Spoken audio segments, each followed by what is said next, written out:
It was very, very difficult for myself and my family to accept it, because he's like our child.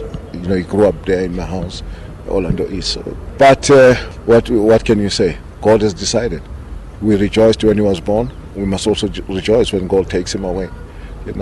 And we cannot blame anybody. It's God's will. You can't point fingers at anybody. It's God's will. You can't say they use muti on him. It's God's will. If the muti was so strong to be used on people, I think we would wipe out most of the countries and take over.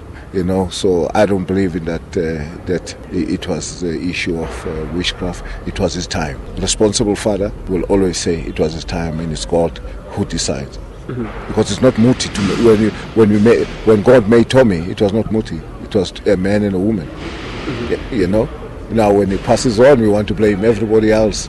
It's God. God has decided. Has taken him. It's unfortunate he took him so early. I strongly believe he could have been the Bafana Bafana coach. Definitely. I'm saying I don't care what the others are saying, because after time they don't know what they're talking about. Tommy would have been the future national coach. That's it. I don't want to talk about people who don't know what they're saying one day and the following day they don't know what they're saying again. So I would say he was going to be one of the best national coaches ever to be produced here. Yeah, I must say it's a sad moment, not only for all ex-players, but for the soccer fraternity. Actually, I'm short of words, because I couldn't believe it. But that's how life is, and there's nothing that we can do about it, because that's how God plans his things, and he's got a plan for him, and I just hope and wish that his soul rests in peace. But it was too early for him to be departed, like the way he did, because I thought he was going to bring a different dimension in the Bafana Bafana setup with Gordon. I thought they were doing very well, and he did very well actually, also with Super Sport, and it's an unfortunate situation, but may his soul rest in peace.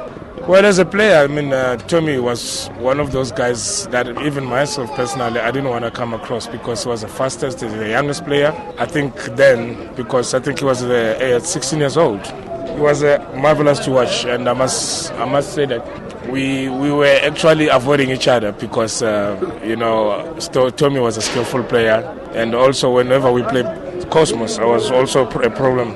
But I must say, it was marvelous to play against him and to play with him in the national team. It's very, very sad that we've lost a legend, a brother, a father, a coach, a friend, and it's for me. I still don't believe that Tommy's gone, because I was listening to the radio earlier on. His voice still plays. His voice still plays in my head. He's coached me. I've been on one-on-one having coffee with him. And the words of inspiration that he's given me up till this day, are still in my mind, which it hurts me so much to hear that he's no longer. And he's done so much for me in football. I think hence is a protege of Mr. Sono. And he just gave me.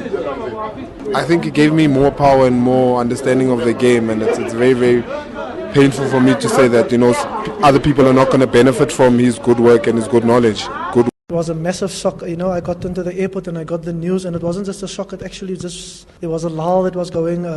We didn't only just play together. We were actually very good friends. So it's a major loss. And condolences to his family. I'm not talking about only his football skills, but even off the field, he was the most humble guy that you could get, Being an assistant coach to Supersport, I was nowhere to be seen at the moment. I was working with youth, but whenever we used to meet up or catch up, there was never that, I'm the Supersport assistant guy and you just the youth coach and whatever. We kept the transaction going for that matter, you know what I mean? So he was just an absolute brilliant person.